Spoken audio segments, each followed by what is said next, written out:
Kita ada kerja yang banyak, masa yang singkat. Orang UMNO lah sekarang, dia kata dia tak goyang. Orang UMNO ni kan dia kata dia tak goyang. Bersatu dengan PAS happy lah sekarang. Sebab kita tak sentuh dia lagi, belum lagi. Kita sentuh Najib je dulu. Jadi bersatu dengan PAS ni duk tepuk tangan. Teruskan. Serang Najib, dia happy lah. Belum masa dia lagi. Tapi UMNO nak beritahu lah, tak goyang, tak heran. Tapi tiap-tiap hari kerja dia serang kita, kan? Orang UMNO juga duk tengok ni, yang duk tengok kat Facebook ni ramai juga orang UMNO. UMNO kata, dekat dengan pilihan raya, mulalah berkempen. Kau tengok tak bodoh ke tidak orang UMNO? Memanglah dekat dengan pilihan raya orang berkempen je lah. Mana ada orang masuk pilihan raya tak berkempen? Masalahnya UMNO dulu dah kalah pilihan raya, tak boleh move on sampai gulingkan kerajaan melalui pintu belakang. Yang itu yang masalah. Yang kita buat ni betul lah. Dah pilihan raya 4-5 bulan lagi, memanglah kita kena kempen. Betul dia kata? Dia kata, inilah kalau pembangkang ni. Ni muka-muka kena kencing semua ni sebab kamu datang dengan kempen kena bayar. Ya, sebab kita lagi cerdik daripada dia. Bukan cerdik kutip duit. Cerdik fikir macam ni. Kalau kita jadi rakyat, kita nak lantik kerajaan yang baik. Lebih baik kita bayar RM10, RM20 supaya kita pastikan kempen parti yang kita sokong itu bersih kewangannya, tak ada rasuah. Supaya dia tak ambil duit daripada toke-toke projek-projek ini. Sebab bila jadi kerajaan, kita berdoa keadilan Pakatan Harapan jangan pergi dekat langsung dengan rasuah. Kerana kalau rasuah itu berleluasa, yang bayarnya bukan Najib, bukan Rosmah. Yang bayar ialah setiap seorang daripada kita. Jadi lebih baik kita bayar RM20, RM30. Kita bayar sikit RM20-RM30 sebab akhirnya wang kita nanti yang kerajaan diamanahkan pegang dekat Putrajaya tu tak kena rompak. Banding dengan UMNO macam mana? Style kepala UMNO, dia datang, semua orang bayar, orang bagi bas, orang bagi duit, semua dia bayar ni tak? Oh, dia kata bagusnya lah bosku, bagi aku RM1,000-RM2,000. Mewah aku. Bodoh pembalul betul saya. Dia tak tahu itu bukan duit bosku. Itu duit dia sendiri. Sebab bila Malaun ni jadi menteri, mulalah dia ambil 1 bilion dekat sini, 2 bilion dekat sini, nak bayar balik rasuah politik yang digunakan untuk menang dulu. Sebab itu kita jangan rasa malu. Ini cara ke depan. Rakyat Malaysia, kita nak kerajaan yang baik. Kita mesti sokong, bagilah RM10 ke, RM20 ke, RM30 ke. Kerana insya-Allah bila kita sokong dan bantu orang-orang yang kita rasa jujur. Nak hilang suara dah pula dah. Orang-orang yang kita rasa tidak akan makan rasuah. InsyaAllah itu akan mengurangkan kejadian rasuah di negara ini.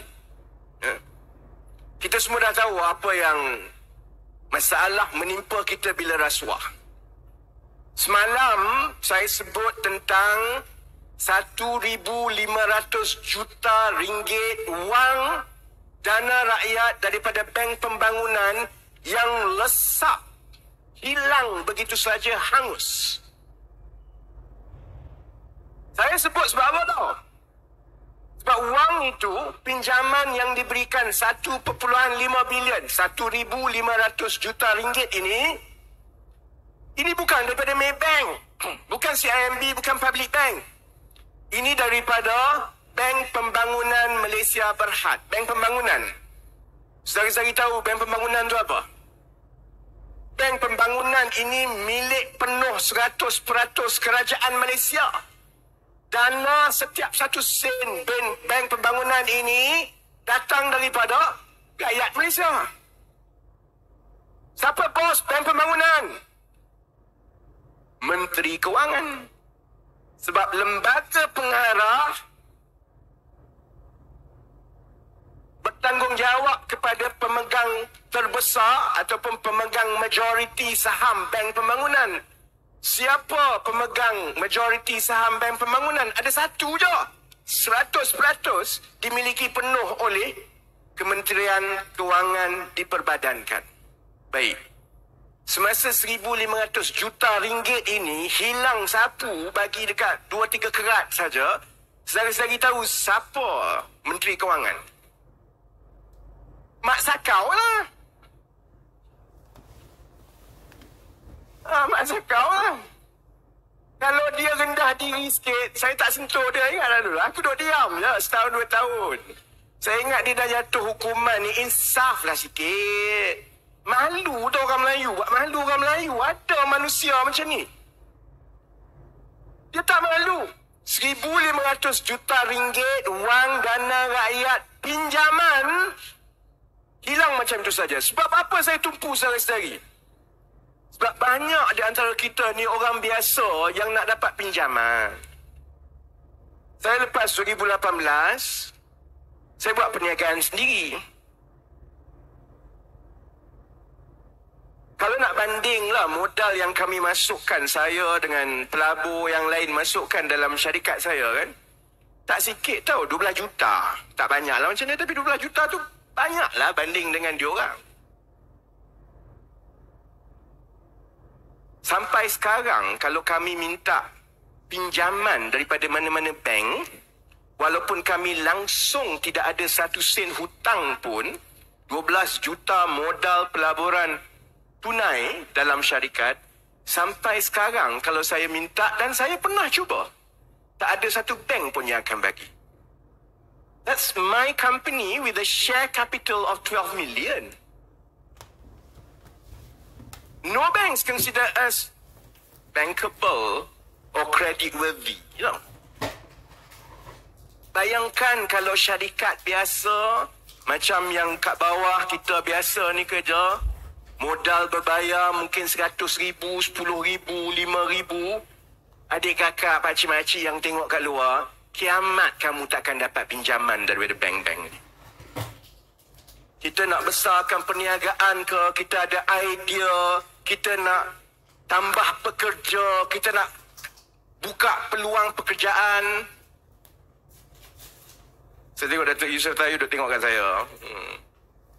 Dia senang sebab masa dia berniaga dulu, dia tak payah pinjam. Dia bisik saya. Yusof Tayu orang beli. Kita orang tak boleh buat macam tu. You want to expand your business, you have to take loan sometimes. You know, expand your capital kan. Tapi sebahagian besar daripada rakyat Malaysia tak ada. Kita takkan dapat. Sebab itu saya bawa perhatian rakyat kepada 1,500 juta ringgit yang diberikan kepada 4 kumpulan ni yang lesap begitu saja, sebab paling kurang 2 daripada 4 penerima itu paling kurang 2 sah rakan dan kenalan baik Najib Tun Razak. Najib jawab apa tu? Bila saya tanya semalam, mengelabahlah dia. Tak tidur malam lah yang duk jaga FB dia tu. Letih fikir tak? Jawapan dia memang jawapan jenis jawapan Mak Sakau. Dia jawab apa? Dia kata, yalah memanglah bank, tapi yang luluskan ini pegawai-pegawai bank, bukan saya. Saya menteri. Dia ingat rakyat biasa ni bodoh macam geng-geng yang dia boleh bodohkan dalam UMNO. Macam dulu dia kata, duit yang masuk semua tu tak ada kena-mengena dengan saya. 1MDB ni semuanya jolo. Ingatlah dulu, semua jolo. Bila orang buktikan, memanglah jolo, tapi jolo tu orang depan sahaja. Yang buat keputusan tu engkau. Dah lepas 2-3 tahun dia tak boleh jawab, Najib bagi corner sikit lagi. Dia kata, Sebenarnya duit tu, duit derma daripada Arab. Tengok kau nak. Lepas tu jatuh, kalah pilihan raya. Duit derma daripada Arab tu dah dibuktikan tak betul dalam mahkamah. Bila ditanya, dia jawab lagi apa dia? Dia jawab, bila orang tanya dalam mahkamah, takkanlah puluh-puluh juta duit ni masuk dalam bank account kau, kau tak tahu ke? Mula-mula dia kata tak tahu duit masuk. Manalah saya tahu duit masuk. Bila orang tanya pula, kalau ia pun tak tahu duit masuk, yang kamu pergi belanja, beli barang kemas, bayar kad kredit semua tu, siapa suruh kamu pergi belanja? Kau nak baring seterusnya Najib dia lah apa dah? Dia kata, saya tak kata saya tak tahu duit tu tak masuk. Saya tak kata duit tu saya tak tahu ada dalam bank account saya. Saya kata, saya tak tahu siapa bagi duit tu kat saya. Dia punya pusing. Sebab tu ni cerita pasal 1,500 juta duit pinjaman yang patut bagi kat orang biasa ni hilang. Ni, jawapan dia yang pertama ialah itu semua urusan bank. Pegawai-pegawai bank bukan kena macam saya. Sama jawapan dia daripada 10-15 tahun yang lepas lah. Oh, itu tak ada kena-mengena dengan saya. Masalahnya begini. Dua daripada yang menerima pinjaman yang besar itu memang kenalan dan kawan rapat dia. Seorang nama Tan Sri Kenneth S. Warren. Ada orang kenal Kenneth S. Warren kat sini? Saya tak nak sebut nama lah. Ada ahli parlimen UMNO dulu. Masa saya kat parlimen. Dia ni baik dengan Najib. Dia suka bodek Najib. Lepas tu, masa saya kat parlimen dulu, ahli UMNO ni, ahli parlimen UMNO ni, dia suka buat baik dengan saya supaya saya tak attack dia. Saya jangan serang dia. Serang Najib tak apa. Aku jangan. Jadi supaya bila saya berucap dalam parlimen, sebab dia tahu bila saya berucap dalam parlimen, ramai orang tengok ni. Jadi kalau nak hentam Najib seorang. Jangan hentam aku. Jadi cara dia buat baik, dia datang sembang. Datang sembang semua kan. Jadi, ahli parlimen seorang ni, dia baik dengan Najib. Kaki kipas Najib lah. Dulu lah. Dia yang buka cerita kat saya pasal Tan Sri Kenneth S. Warren ni. Ini ayat dia lah. Ayat dia. Dia kata, saya ni kalau ikutnya baik dengan Najib, Najib ni ada berperingkat-peringkat. Ada yang baik dengan dia, tapi boleh masuk dekat koridor rumah je. Ada yang baik dengan dia, tapi paling dekat boleh pergi dekat pintu depan rumah. Kenneth S. Warren ni, makam dia, tahap dia tinggi, dia yang baik boleh duduk atas sofa dalam rumah Najib sehari-hari. Rapatnya. 450 juta ringgit pinjaman tanpa cagaran diberikan kepada Kenneth S. Warren tahun 2012 sebab Kenneth S. Warren kata dia nak buat syarikat kabel TV yang boleh menyaingi Astro tahun 2012. Dan dia kata dia nak bawa kandungan daripada Bollywood, Hollywood, macam-macam lah. Saya daripada tahun 2013 lagi dah sebut. Pinjaman ini bermasalah. Kenapa kamu bagi? Atas sebab apa kamu bagi? Sebab seawal 2013, kalau tanya orang di luar, orang dah ada macam-macam cerita tentang syarikat ABN ini, Asian Broadcasting Network, yang konon nak lawan Astro ni. Dia tak bayar gaji pekerja. Perkhidmatan kalau pasang tak menjadi. Kemudian servis kontraktor dia tak bayar. Saya dah tanya daripada tahun 2013. Lagipun masa tu pun, walaupun saya belum ada Netflix, masa tu Netflix dah ada. Saya ingat kalau saya jadi pembangunan pun, takkanlah aku nak bagi 450 juta ringgit buat satelit kabel TV sekali lagi. Woi, zaman sekarang orang tak pakai kabel TV dah. Orang pakai Netflix, orang pakai streaming. Dia bagi juga. Angus 450 juta. Siapa dia? Kawan baik.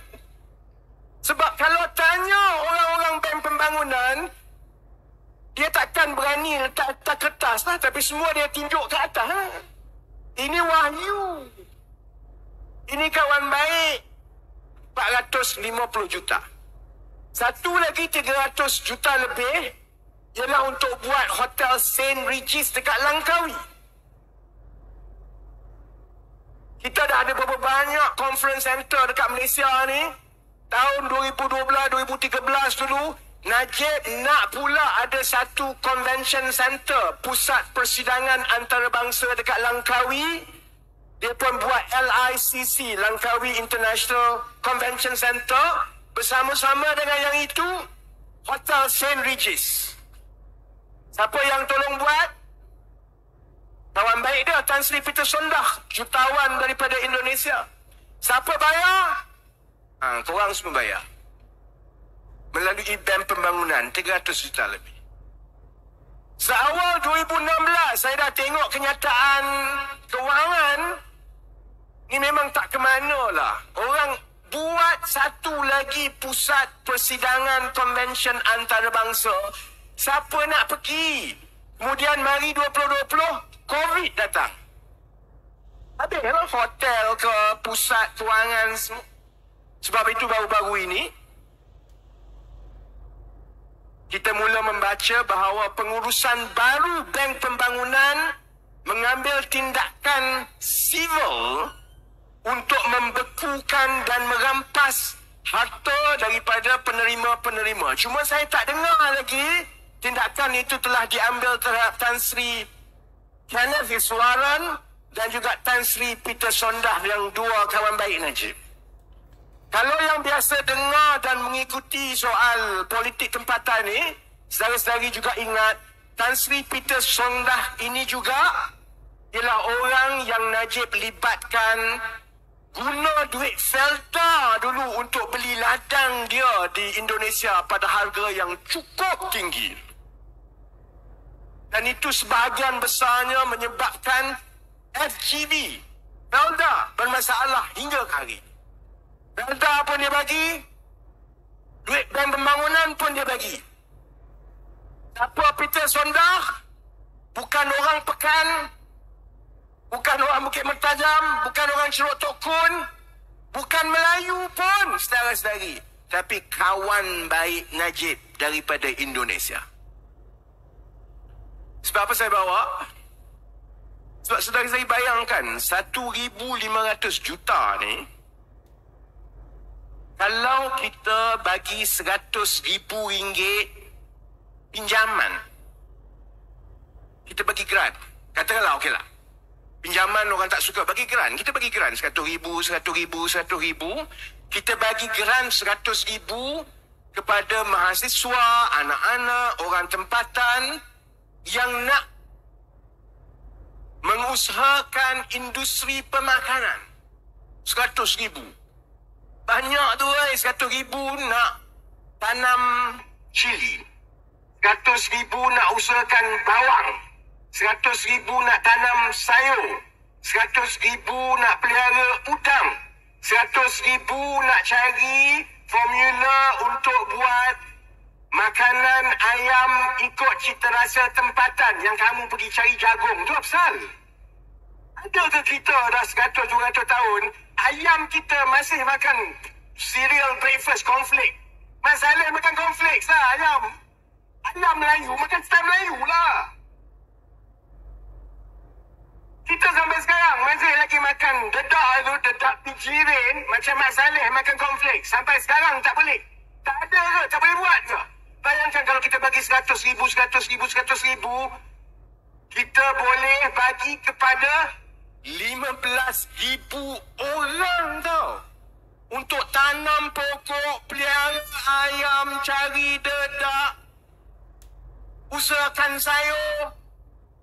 Kalau kita buat yang itu, Tak adalah kita ada masalah ayam bermasalah, telur bermasalah. Harga sayur naik mendadak. Sebab itu saya kata, oleh kerana Najib ni dah sakau banyak sangat, bila sebut 1,500 juta, orang rasa, alah, apa sangat 1,500 juta. Tapi 1.5 bilion, 1,500 juta ini adalah jumlah yang cukup banyak, yang kalau diuruskan dengan jujur dan baik, saudara-saudari, dia sebenarnya boleh banyak membantu anak muda, keluarga masing-masing, menurunkan harga makanan. Sebab tu UMNO Barisan Nasional sekarang, bila kita dah mula berkempen, dia tak tahu apa nak jawab. Sekejap dia maki hamun. Hari ni maki hamun. Dulu maki hamun orang UMNO ni kat saya ni, kat Facebook panjang. Macam-macam lah. Saya ingat dia dah putus asa dah. Tak tahu nak maki hamun apa dah. Hari ni maki hamun dia pendek je. Setan. Setan je dia bagi. Dia dah tak tahu nak panjang apa dah. Saya baca lawak. Kau panggil aku setan? Dia nak jawab tak boleh. Dia maki hamun. Paling hebat dan paling cerdik lah. Dia kata, alah kamu ni pembangkang, hanya tahu mengkritik. Kamu tak ada ke dalam penyelesaian. Bodoh bin Bahlul kali kedua. Inilah penyelesaian dia. Kalau kita mentadbir kerajaan dengan baik, cara kita ialah dengan wang yang sedikit yang kerajaan ada sekarang ni, janganlah kamu pergi buat projek-projek besar. Sebab projek besar itu ada jerung pertama makan, jerung kedua makan, jerung ketiga makan, jerung keempat makan. Akhirnya yang sampai jadi projek itu ikan keli je. Ke atas sudah jerung makan semua dah. Jadi kalau kamu peruntukkan 1,500 juta, nilai projek akhir yang sampai kepada rakyat tu, besar kemungkinan 500 juta je. 1,000 dia dah kawat dah. Sebab itu bagi tumpuan untuk memberdayakan, memperkasakan, mengupayakan, membina kemampuan orang-orang biasa macam saudara-saudari, adik kakak yang ada kat luar. Jangan bagi banyak. Bagi banyak nanti beli kereta baru pula kata. Ada dengan sistem, ada dengan pemantauan.